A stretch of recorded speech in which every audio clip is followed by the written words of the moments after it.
So the first thing we're going to do is we're going to look at our cost of goods sold. All right, our cost of goods sold report, you guys. All right, I'm going to mute you guys for a minute, just so I don't have to battle the music in one of the stores. I'll unmute. Matt, I unmuted you, so if you want to chime in with anything. And you're the one with the music in the background. I've turned off all music in-house, so I hope that it's not there anymore. No, it's all right. Let's see. Oh, it was you. It was you. All right. So, Latha, so I muted everybody again, so you guys have a question. So the cost of goods sold report, this is what's in our refrigerator. This is everything that's in our inventory. So we know that we had an issue in meat. Right? So what we're going to do is we're going to go down into our meat for last week. This is our beginning inventory. This is all case values, cases in here, and case value, so you can see if there's any crazy discrepancies. These are all of our purchases. What I like to do is I like to take little screenshots of things. See here, I usually work with a couple of monitors. You guys can just print this stuff out. So what I do is I take a screenshot. So now I've got a list, and I can see that I've got 1, 2, 3, 4, 5, 6 invoices just for meat. So I'm going to go to my invoice summary now. I'm going to go by account. I've got it set for last week. So now I'll find meat. 1, 2, 3, 4, 5, 6, 7. So that means we did not receive an order from Cisco. So we'll start comparing. So we know we've got this one, got this one, this one, this one, this one, this one. It looks like we are missing this invoice right here for $194.94. So now that we know we're missing this invoice, so we also know we're missing $194 in our COGS rec, which means we don't have that in our inventory, which Olathe, let's see, where was your, so that would drive down your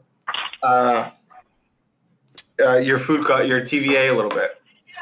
So here's what I know you did, Olathe. You ready? Just judging by this line, you guys, what is different? Oh, too far. What's different about this line than every other line? PO number. The PO number. So the PO number is generated when you order it through Ordering Home in Decision Logic. So I can tell that this was either some kind of auto ship, a called-in order, or a will call. Did you guys will call anything last week? Yeah, I'm sure we did. So that's what that order is. So right there, I can spot out. That's the culprit. So if you can find that invoice, you can still rectify this. You can go to Ordering Home. So most likely that's an invoice that was emailed by their Cisco rep, things like that. It's probably sitting in their email right now. So it might be, but it's one you phoned in and you didn't go through enter order. So now to fix that, you're going to go to enter mail receive. You'll go in, you'll put in the invoice number, whatever it might be. We're going to change this date to whatever the date was last week that you did the will call or you got it. You'll notice with Cisco, you cannot create an invoice because we only get electronic invoices from Cisco. So you won't need to put an invoice number, create an invoice. You won't have to put in an amount, a tax, check number, anything. We're just going to move right into it. And you're going to go ahead and receive it just like you would any other distributor. So we'll go through. And that's the only vendor, sorry Nick, didn't mean to interrupt, but that's the only vendor that's that way, correct? That you do not select check and invoice, correct. Yes, all others have to be select create an invoice. Yeah. Second invoice, sorry. Yeah, because Cisco's like some gangsters. They get their money no matter what. They always send that invoice. So here you can, the one difference here is you can change the extended price. So if the price is different on a Cisco invoice versus what's in DL, you'll change the extended price. We'll X out of there. So this one's saved. So Olathe, Vince, you can go through your COGS rack and find those couple of little things you got going on there. Who's the other store? Who's the first store we saw? Was it East Wichita? East Wichita, same thing. Now East Wichita, you're on the other side. You have $231 more in your refrigerator than you have in invoices. So when you go through, I want you to do the same thing, and you guys can send it to Matt. Your findings when you go through, you're going to have an extra invoice. Your food other. So there's going to be something in here that is not in, and we'll just do it right now and we'll look for you. That is not going to be in your invoice summary, or the totals will be different. Come on.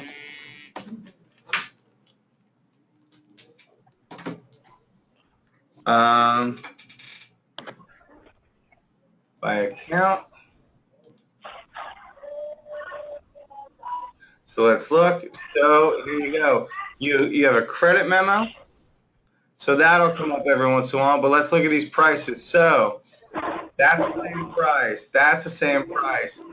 So East Wichita. Why are these two different prices? You see that? I'm gonna gamble with you, and I will tell you that there is something on this invoice and this invoice that you did not get on your truck, and when you went to receive that order, you hit receive. It may have been they sent you, instead of sending you 3 cases of mayonnaise, they sent you 1.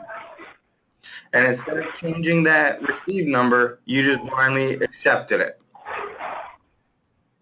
So there's a little research to do. In your cost of goods sold report, back there.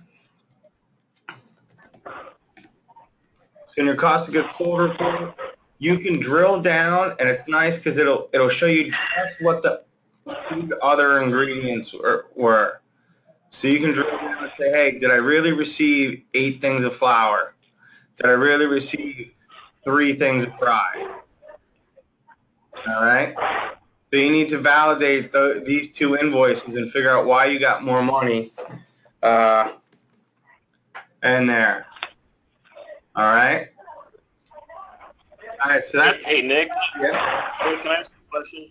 Go ahead. It's Vincent Olathe. Can I ask you a question? Go ahead. Hey, going back to where we were on ours, something really kind of screwy happened on a Cisco invoice this week, and I wonder if that has something to do with that discrepancy. So my Cisco invoice had like, it was about 200. I think 194 was our difference, but it had the invoice actually had like 5 different cases of bread on it and something else. It was about $200, and it was actually on the invoice, but not on my electronic side with DL. So I had to go ahead and accept it, even though there was a discrepancy, and then all the rest of that stuff was on a separate electronic invoice, which I thought was weird. I'd never seen it happen before. So is there something I should do differently in that situation? That's when you just manually receive. Okay. Just like we did for the meat, you would just manually receive it here, and those will balance out. Okay, thanks. All right. So now COGS Rec. So now we know how to get things in, the right way. We know how to do a little investigation, right? Did everybody spend some time this week trying to get their inventory guides sheet to shelf? No. All right. Yeah, I didn't have time. Sorry. No, it's all right. I know Already 100%. I've Yes, we did. I was in ops for 15 years. I know what it's like dealing with PPGs and distributors and everybody else. So, with that said, Lance, West is sheet to shelf, isn't it? what was that? 100%. So when the quicker you guys get the sheet to shelf, the quicker you guys can start using the tablets and the mobile inventory. And I promise you, it'll cut your inventory time more than half. Because you can have multiple people doing inventory at the same time. There's a guy, Steve Tuffin, I call him Grandfather Time, out in Green, North Carolina. He is like anti-change, still has a flip phone, finally convinced him to use the tablets, and it has blown his mind. He comes in an hour and a half later now every Monday morning to start inventory. It was going through. So, all right. So now we're going to... Somebody's building a house in the background. Somebody... it's probably Matt again. It's our kitchen. I'm not building any houses, I promise. All Little right. music and it's gone now. Monica, on your phone, you can just hit mute, and that'll change all that background noise. Oh. I'll figure that out. You should see a little green. Let's see. All right. All right. Did it work? Yes. Yes. All right. So you guys, overall, your TVAs look pretty good. You got some low dollar values. Maplewood, we're going to dive into you because we're going to start diving into TVA and IVA. So now that you guys did a great job, phenomenal job on picking up the contract, better than any other franchise group that I've trained so far. It's usually taken about 2 weeks to make sure they get in line, but it seems like everybody went from 0 to almost perfect in a week. So we can start diving right into TVAs and IVAs. So let me preface TVA and IVA this way. TVA and IVA are tools. They're both tools. It's like it's like a Phillips head screwdriver and a flathead screwdriver. They both do the same job, they just do them a little differently. Okay? TVA is based off received prices. It is based off of what you put in your manual receive. Okay? And we talked about the received price report last week, correct? Yes. Yes. Yeah? Did we all do it this week? Did we see some changes in our prices? Anybody? Yeah. Yes, no, maybe? Yep. Okay. Yes. Well, the IVA is based off your bid file price, and it's designed to go by quantities. And so the bid file, the IVA is driven quantity, because as a new manager, if I told you, hey, you're missing 20 cans of whipped cream, are you going to hunt down 20 cans of whipped cream at $1 a piece, or are you going to hunt down 3 ribeyes at $20 a piece? So the IVA does quantities, but they rank it based on perceived dollar value. So that's where they're a little different, and you won't always see the same variance number. So Maplewood, we're going to jump into you and beat you up a little bit on your TVA. Okay. So the first thing we're going to go through is we're going to go through recipe cost and then non-recipe cost. Does anybody have an idea of what non-recipe cost is?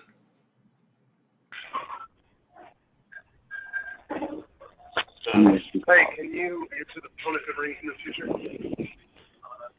Is it something that's not added into the recipe? Well, yes. That is so. It's two things. It is items that are not in recipes or things that we deem non-controllable. So when you're in your non-recipe, you'll see a number of actual over here. This is not a variance number. It's not I'm missing $216 of oil or $200, $11 in flour. It's what you actually use throughout the week. So last week I had $1,000 in flour on hand. I bought $500. This week I had $1,300 or $289 or $1,289 left. And what that means is I used $211 worth of flour. So your non-recipe cost is not a variance. It's not telling you what it's missing. It's just telling you what you used. Okay? So if you go through here, like I can see, why do we have yellow corn quarter cut tortillas? It's an old product. We probably shouldn't have that anymore. All right? So I can go through and say, oh, you know, are we still counting old tortillas? You guys have the new product, correct? Correct. Yes, we do. But we're counting the old ones or receiving the old ones as the new ones. So we'll look into that. So that'll help you a little bit. Okay? So non-recipe, the higher your non-recipe is, the higher your theoretical goes. Because this plus this equals this. And that comes into play in the bar because as you guys see, a lot of you guys are having some crazy numbers in the bar over here. All right? And I bet you anything that has to do with non-recipe. All right? So your actual COGS is at 35.79 Maplewood. So your variance is 5.4. So the first thing we're going to look at is I go through and I start looking, I start scrolling down and I start grouping things together. This to me, it's all queso. So maybe we hold our queso on the line. Maybe we're not ringing up enough. I start going through. So then I start looking at things like this. Okay. Do we sell that many chicken fried steaks? I start taking notes on the side. I take them on another screen. Let's see if that was. So there's no way that you lost $197 worth of chicken fried steak, right? Fried steak. There's no way. Ribeye is kind of high. Bacon, that's kind of normal. All right, I start looking at things. One thing I noticed right here, you're growing bacon smash and you're losing 6-ounce patties. Do you want to guess why? Yeah, they're going to the line with the wrong item. Yep, that is something we have seen and tested at stores. We found a store who hadn't ordered bacon smash in a month and a half because their cooks were just using 6-ounce patties. Okay. So it's a coaching issue. And so now we know why you grow here, but you're losing here. So it's pretty close to a wash. If you look at the top sirloin, did you really grow $34? Or maybe did we count some of the sirloin as ribeye steak? So this is where we get into good counting practices and making sure that our shelves are, you know, for me, my wife says I'm OCD, boxes are undone, lids are off, things are dated. I still do it at home sometimes. I even initial my grocery list. She just thinks I'm a sad person. So everything has to look like a storefront to me so I can see it's out, it's open, I know it's there. So this might be right there a little bit of a variance, but because there's a price difference in the top sirloin and there's a price difference in your ribeye, you might be saving yourself a few dollars and dropping that TVA. Wow. Fries.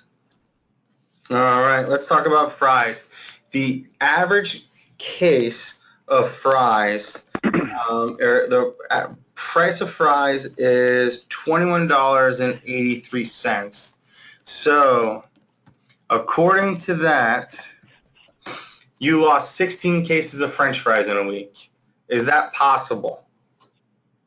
To lose more than... It is possible, unfortunately. And having watched a lot yesterday, we had one ticket with one French fry. on it, so like a chicken ranch online at 2:30, and there was a bowl completely full. So it's just us coaching it on through and making sure that it happens. I mean, there could still be an error in that, but we were weighing them yesterday. They're over portioning, and so not only is it over portioning, but there's dead ones that are just going into the trash because we're cooking lots of times full baskets. Well, and then, Matt, pulling one side out. One whole bag for a sandwich. Yeah, I mean, that wasn't a knock. Yes. I really didn't think, I don't think that that's probably real. What I'm going to guess is that you guys may have not received them on a truck. Quite often, I don't know if you guys do night drops. Quite often, we have stores that order 10 cases, get 8. And so if you're not adjusting that Sysco order, if you're not going line by line to make sure I ordered 10, I received 8, let me change it in DL. If you don't do that, DL thinks you got 10 cases, and now you're already too short just starting the week. Okay, I got you. You're receiving. The oil pan grill, $210. All right, that's another one to look at. Pepper Chipotle. That's probably a counting. Chipotle pepper and sourdough bread are both accounting errors that we've already found. There was a incorrect or inaccurate beginning inventory on both those items. Okay.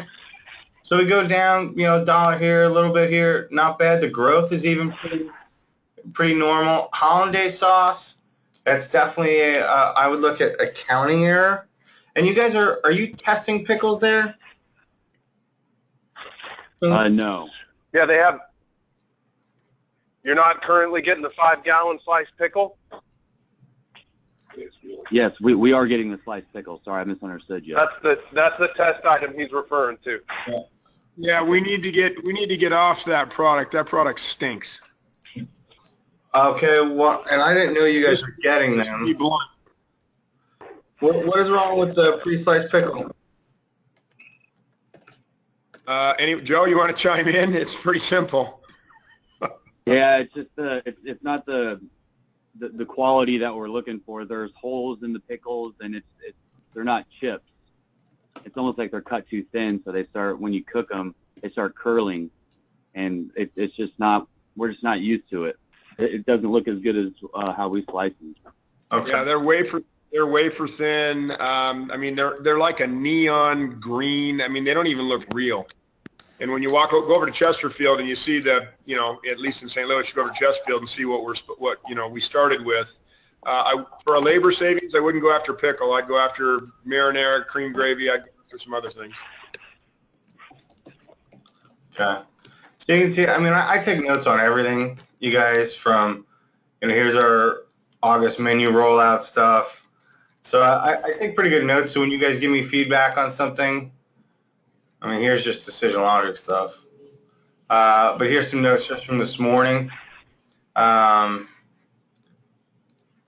I try to be fairly organized so I can be productive. All right, so chicken. So you guys lost about a case, almost 2 cases of chicken. Chicken tender's a little high, but for your volume, doesn't seem too bad. Your produce all looks pretty good, except for right down here. This says to me case size. So Maplewood, if you want to check on case sizes, because you guys should never throw in that much produce. This either says somebody counted it by the pound instead of by the bag, or we're getting different pack sizes. Maybe it says we're getting 25-pound bags, but you're really getting 50. So I always suggest to any of you guys, when you see growth, check the pack size. All right? Because I know we all change to what's fitting for us. So wings. So Matt, I'll leave this up to you. How many Sysco houses do we order from? We're just two Sysco houses currently, but I think it's going to eventually go to 1 out of KC. Okay, so Matt, you can pick any store you want, but I need 1 store from each Sysco house right now to open up 2 cases of wings and count them.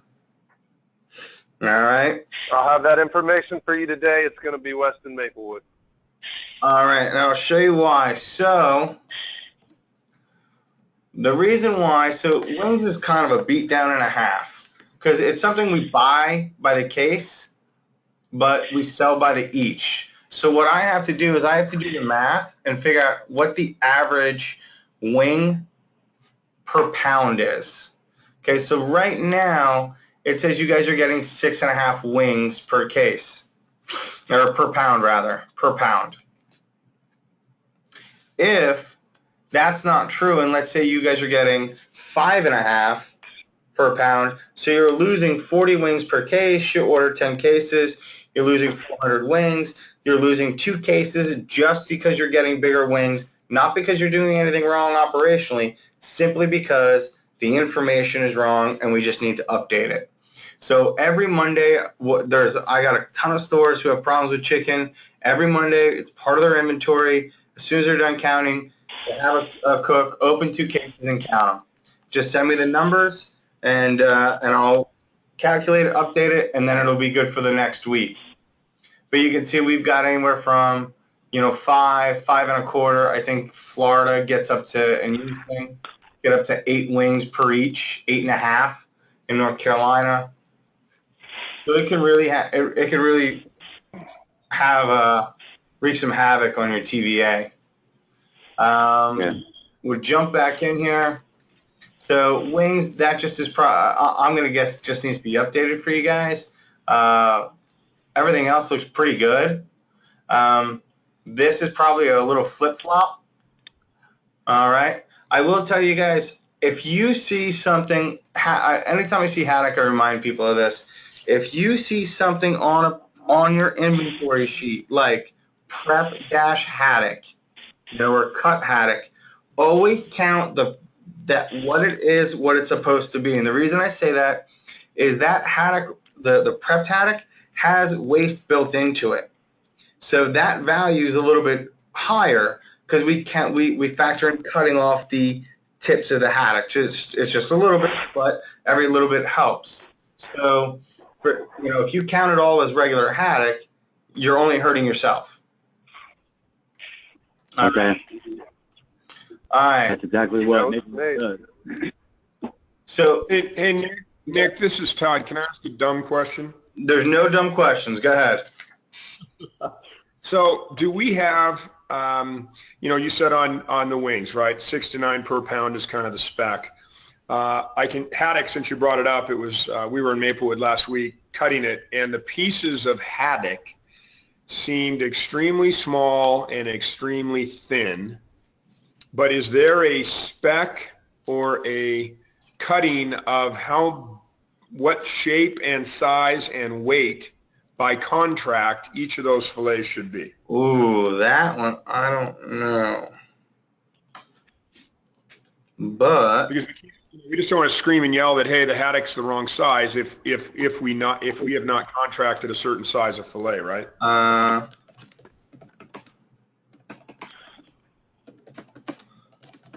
am asking the director of purchasing right now. Haddock fillets, size, cut, etc.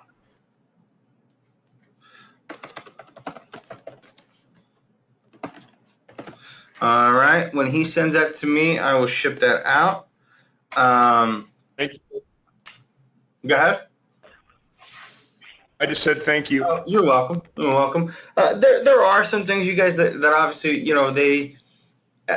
When I talk to Patrick, our director of purchasing, I'm like, so Patrick, what's this case or this or this? And he's like, look, Nicholas, he goes, I know you want everything to be made out of a cookie cutter, just not happening. They don't make pigs out of cookie cutters.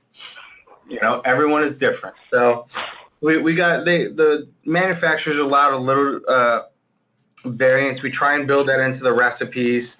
So, nobody's expected to be perfect. All right. So let's see, Maplewood, where were you on beverage?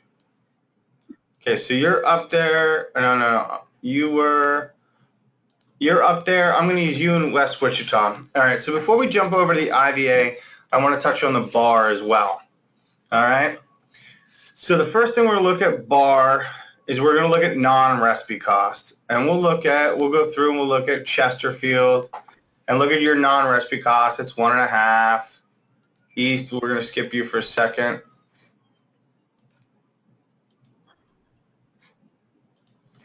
Sorry, I don't know how to use a computer. All right, Independence, 1.5. Olathe, 5%, kind of high. West,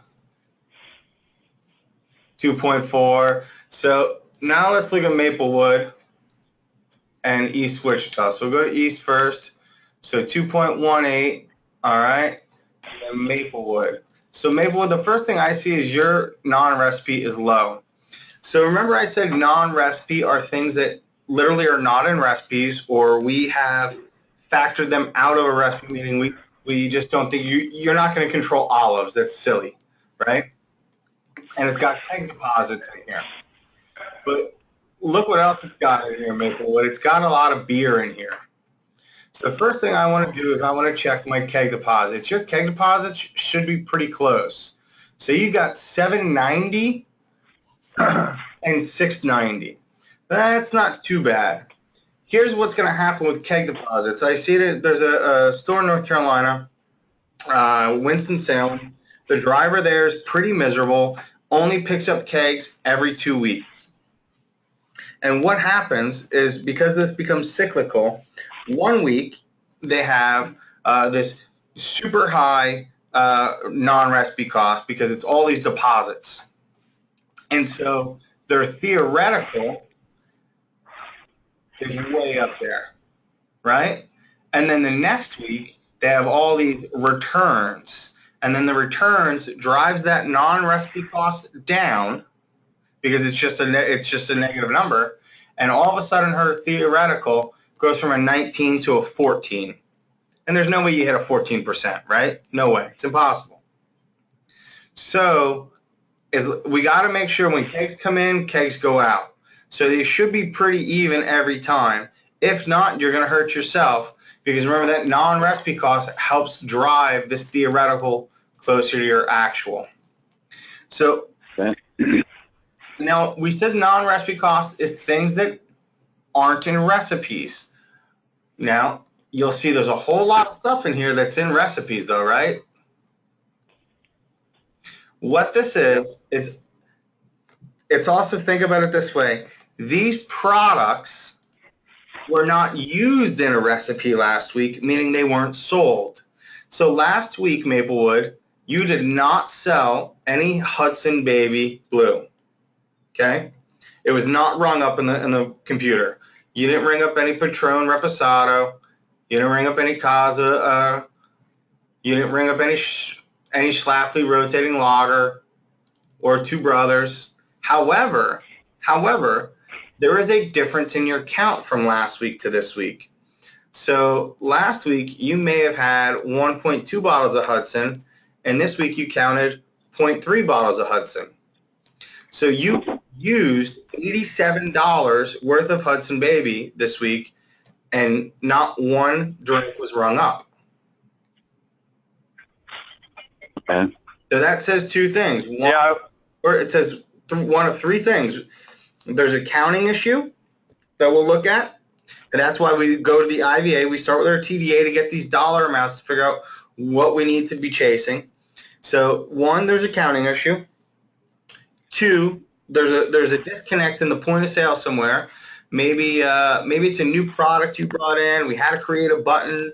You guys decided to start selling it before I got all the information, and I'm the one that ties all the pieces together. Okay.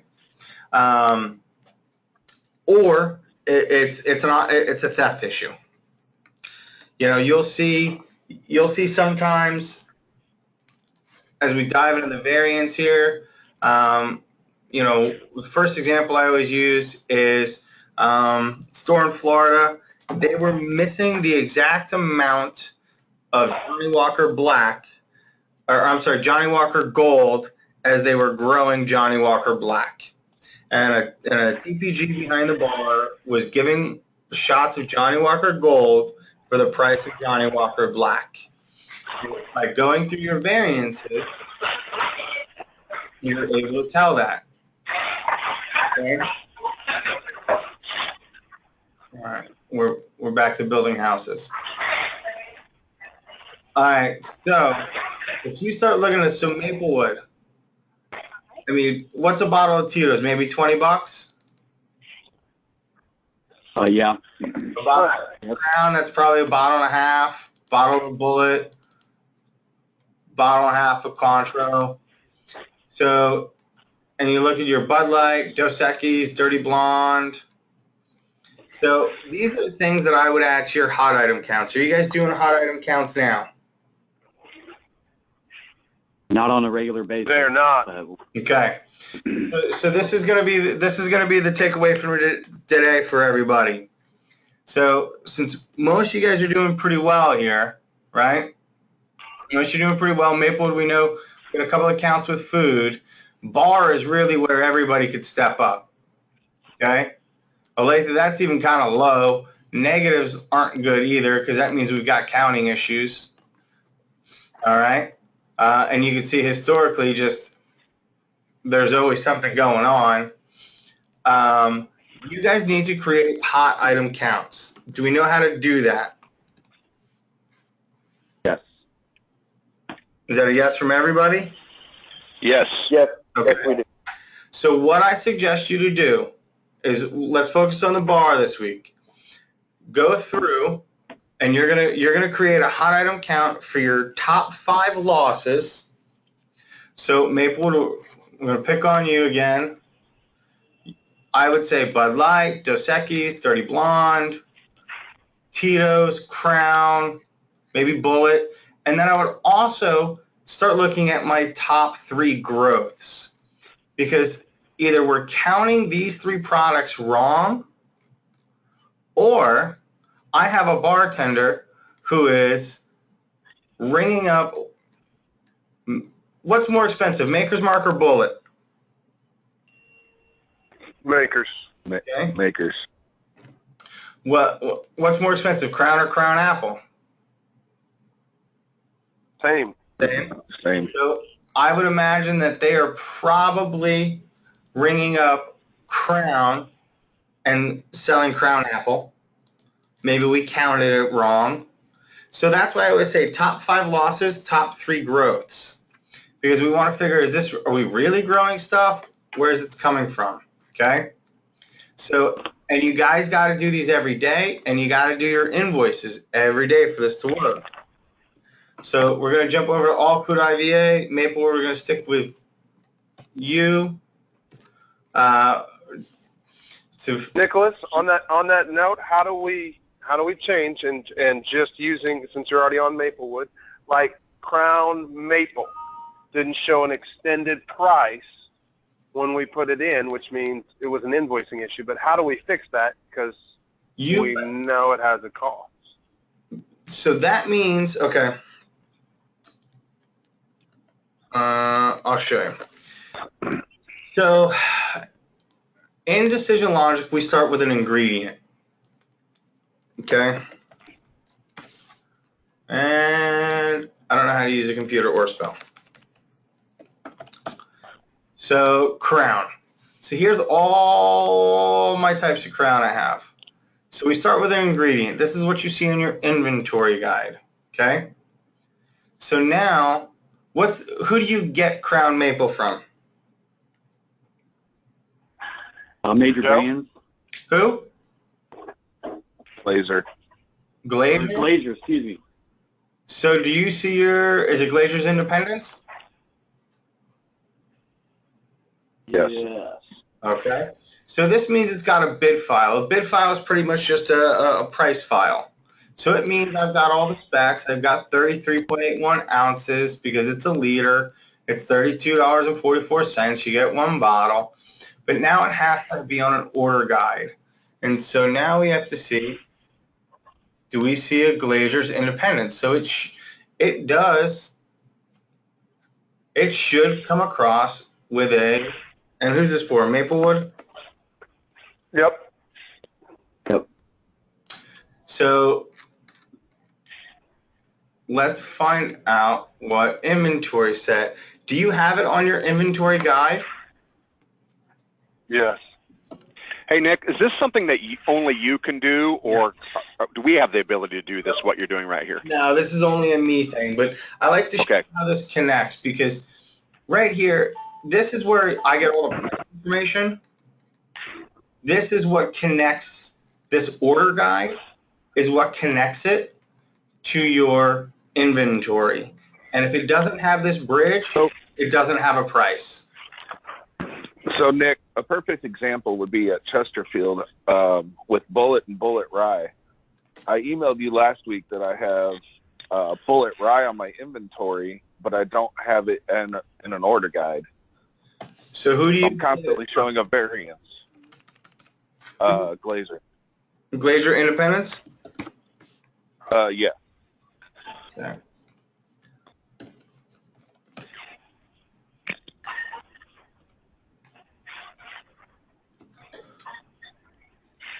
And this is what store?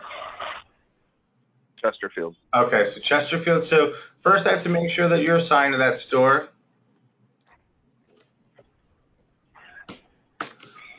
Okay, so you need Bullet Rye on there. On an order guide, correct. I have it on the inventory.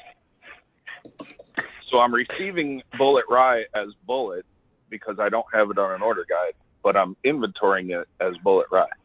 But you're not getting a value for it on Bullet Rye. Right. Okay, we fixed that. I'm just going to make up, do you know the price off the top of your head? No, unfortunately I don't. I think it's around 2103, but Put it, sounds right. It's the same. I think it's the same price, but I don't have it off the top of my head. I'm not at the store. I got $30.63. That sounds better. and what, is it a liter? Yeah.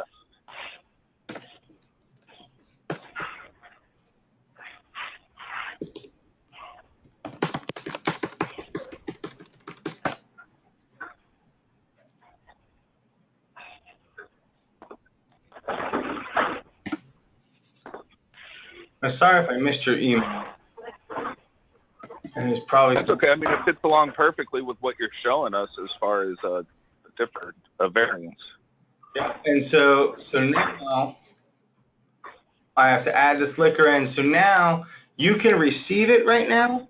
So if you go into Glazer's Independence and receive it, it'll be in new updated items. Now, right, when you go in to place your, and you go into inventory, it'll have a value. So that's what I have to do to connect the dots. And then I have to write recipes for it. I have to tie it to the PLU. So here, we'll jump back over all food. We'll finish up because we only got a few more minutes of me bugging you guys today. All right, Maplewood. So let's see here. So the big ones we saw were pretty much in meat. So let's look here. So what I like to do is I like to start looking at historical. So you guys got 40. You started your inventory with 49 pounds of chicken fried steak. Does that sound like real life? That sounds like that could be off. That could be the number that's off. Yeah, that sounds a little high. So I always like to go back week to week. When you look at,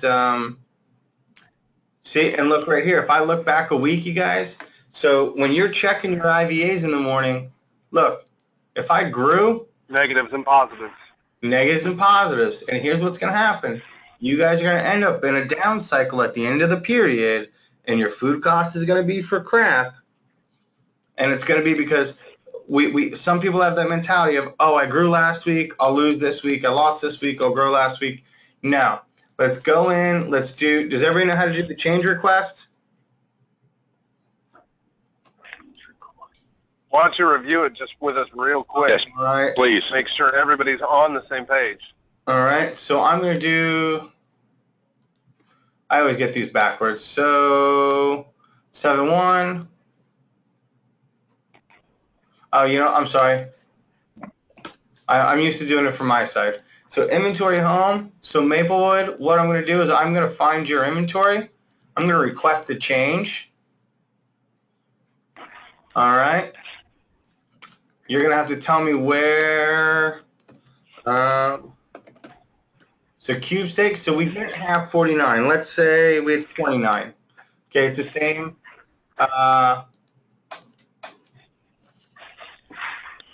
It's the same count as we had the week before. Okay. Okay. So now, and you can do that for any item you have. Is it a pack size, wrong count, wrong item? I'm going to update it. Matt, let me add a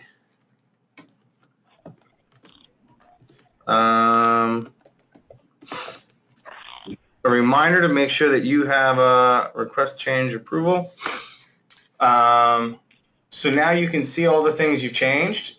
The user, the reason, I'm done. So now, and Matt, this is a great tool for you. So now what I'm going to do is for you, this is you doing it. You can take a look every Tuesday, every Monday afternoon, every Tuesday when they start doing their investigations. Hey, okay, hey, they thought they had an extra case. They didn't. I'm going to accept them all. I'm going to post it. And we try and get these done Monday afternoon, Tuesday morning by 8 a.m. at the latest, because I run an inventory update every week for the whole company. So now that we've accepted that, here's another thing for you, Matt. So now we can go back and historically look, and stores, you guys can do this too once this posts. But instead of opening inventories, changing them, and closing them, when we do these inventory change requests, you guys can go back and historically look at the things that you're counting maybe were off. Let's just look.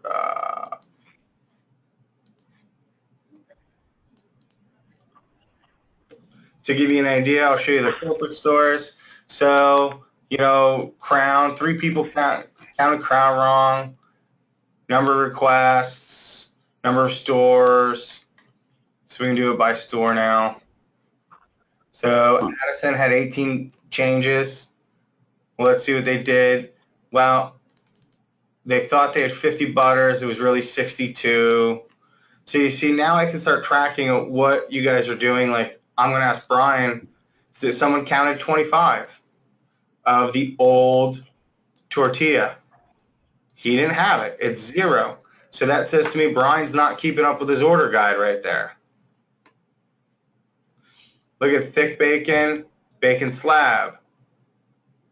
Missed a couple of cases. So there's a good tool for you guys to see what you're doing. General managers, checking your kitchen managers check on the guys that, you know, your AKMs that are helping you out. So we'll go through here. This page that I'm showing you, this all food IVA, it doesn't update automatically. So now I'm going to have to go in and see. Now look, our beginning inventory is 29. So now we only lost 15 pounds. So now when I run an update on your TVA is going to go down. Look, you're at a 3.8 instead of a 5. So see those small differences of making sure if we know that last week's counts were wrong, let's adjust them. Let's make sure that we get the right counts in. While we're here, let's just check fries.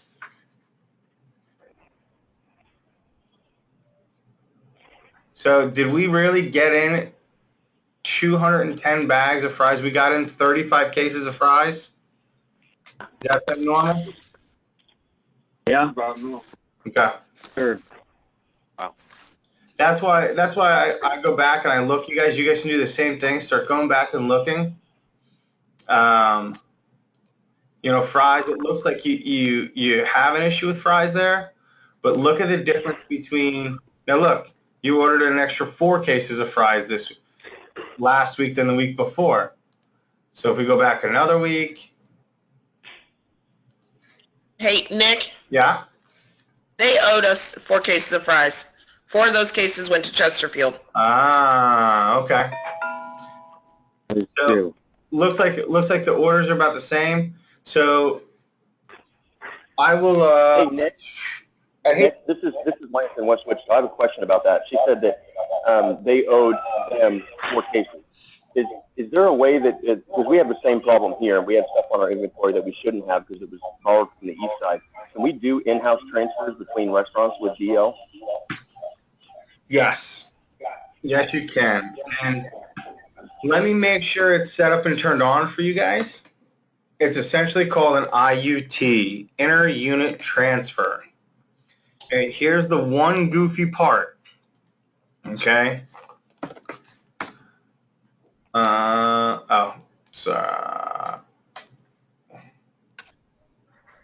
I'll have to get it turned on for you. Or no, actually, it should be on because I'm in. Yes. So because I'm in Maplewood, so I'm going to transfer it to East Wichita. Borrowed, can't spell, borrowed fries. Okay. I'm going to create an IUT. I'm going to look for fries. Now notice it's by the inventory measure, you guys. Inventory measure. So if you sent 24 bags. 24 bags. Boom. Beautiful. So now you see the transferred items. I'm going to post it. Okay. So now IUT history. Here's what I've sent them. Ordering home. Okay. Now East Wichita. Here's how you're going to receive that. The goofy thing about this, you guys, is it does not transfer the financial part because Maplewood, you paid for the French fries. You can't just, it's not like saying, hey, my buddy owes me $10. I owe you $10. Why don't you guys just pay each other? It doesn't work like that. Because I'm buying it from Cisco. I'm paying Cisco. I'm giving you the fries. You're going to give me back the fries. So at some point, we're both going to be off a couple of bucks. Anybody want to say hi to Jerry? No. Hi, Jerry. Hey, Jerry. Okay. Hi, Jerry. So that is how you can do it. You're going to right-click receive it, just like you would for a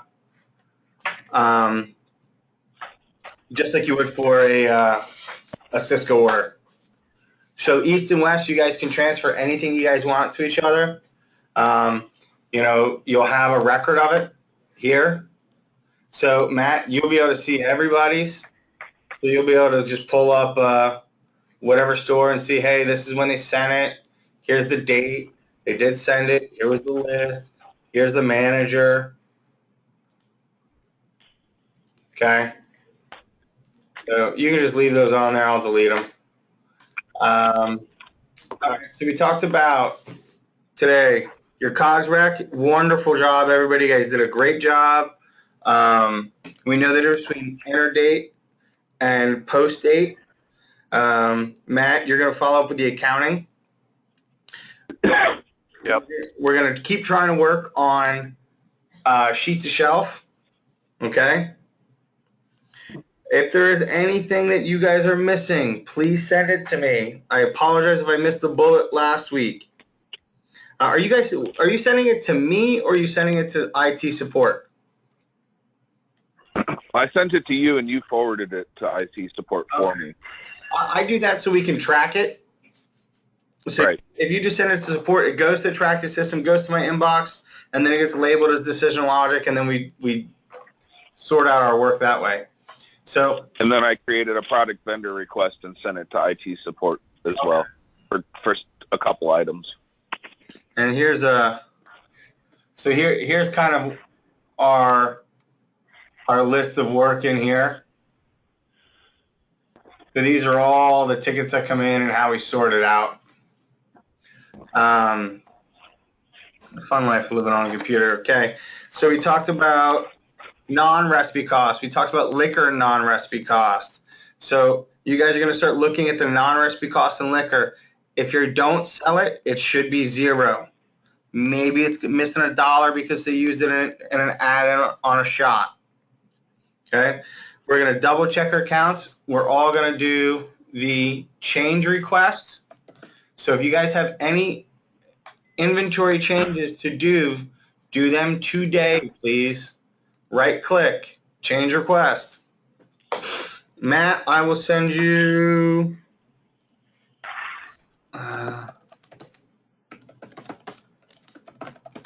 on change request. Matt, did I send you links for last week's video? No, I do not believe so. Okay. I will make sure I get that to you today. So any questions about, and we're going to make hot item IVAs for our beverage stuff. Any questions today, you guys? We still have an issue with venison chili on IVA at some of the stores. If we're off by like a pound or two, it's showing up massive swing in our IVA for whatever reason. How many stores are experiencing that currently? I know Chesterfield. Yeah, sorry. Look at it. Yeah, our number look all jacked. Discount. All right. If you bring it up for Chesterfield, I had her adjusted so there wouldn't be a massive swing in it. But if you pull to it, her inventory should have really been 1 pound. Now that 4 pound swing was giving her an IVA of like 4/10, 5/10. Am I about right on that, Juana? It's coming up $54.10 a pound, which is the case price. And we have done everything in the world to try to change it. And what Cisco house you order from? St. Louis.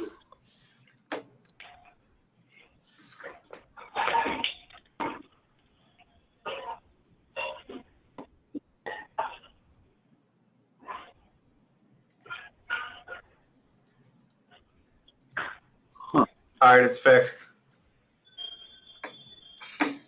Thank you, Nick. So, and I know that you want to scream when I say it. So, when something is a catch weight, like venison, and you have to put in the exact poundage you receive, so it's 16 ounces per pound, and every pound is equal to 1. And if you had noticed, yours was set to 10 for some reason. So, and I apologize, you guys. I've only been working on DL for so long. There have been a lot of hands in the system. I work every day diligently to clean things up. I've learned, you know, I might be a nerd at home, but you know, I've learned all kinds of new things, SQL, you know, databases, all kinds of dirty things to try and be better and to find errors like that. So you'll see now everybody has a catch weight of 1. So that's why your price was being multiplied by 10. So what I can do now is I will put in a support ticket to DL. They'll go back and adjust your. Can you go put in real life inventory values today? And Matt, will you approve that? Yeah. And then Matt, shoot me an email when you do. And Matt, you were, I think, like the last 3 things on my to-do list today. Matt, KC, and this is Chester, right? Yes. Yeah, it should be affecting Maplewood as well. Yes, it is.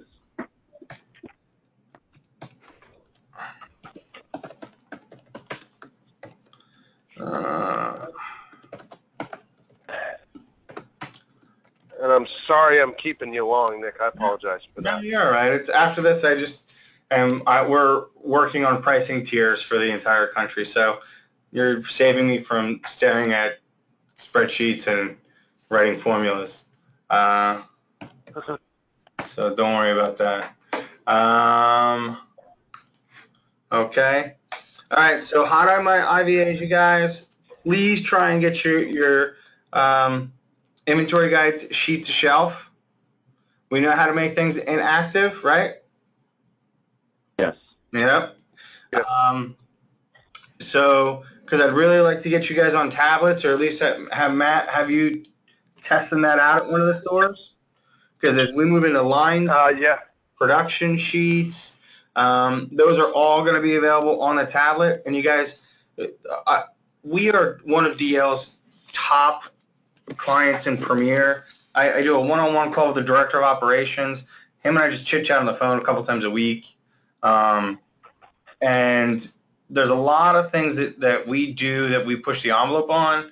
And one of the things that they really believe in, that I believe in, is I believe as a manager, you should walk in, you should be able to grab a tablet off the wall, you should be able to check your shift notes, you should be able to, place your Cisco order, you should be able to do your production counts, you should be able to do your hot item counts, you should be able to walk back to that office, open up the computer, hit print, and pretty much be done. Count your safe, print your roster for the day, and you're set. So we're moving in that direction. We're able to do a line check, production sheets. So I want you guys to be ready for that. So, all right. So anybody make changes, request changes to your inventory today.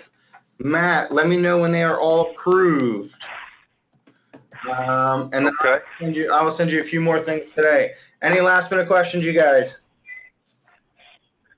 Well, the only other one I had is that there was also a buttermilk substitute out of Chesterfield that, for whatever reason, when that substitution happened, it started miscalculating buttermilk. Is that right, Juana? Yeah. That has been fixed and is being updated today. So sometimes when new products get DL will go ahead and add them in. And if maybe somebody fat fingered, and what happened, instead of having half gallons, somebody put 0.6 of an ounce instead of 64 ounces. So I caught that, corrected it, and should be updated. Perfect. Thank you very much, Nick. You're welcome. All right. Now remember, next week, you guys, thank you. 3 o'clock on Monday. I'll send everybody another link, okay? You bet. Thank you very much. Thank you, Nick. Bye, guys. Nick.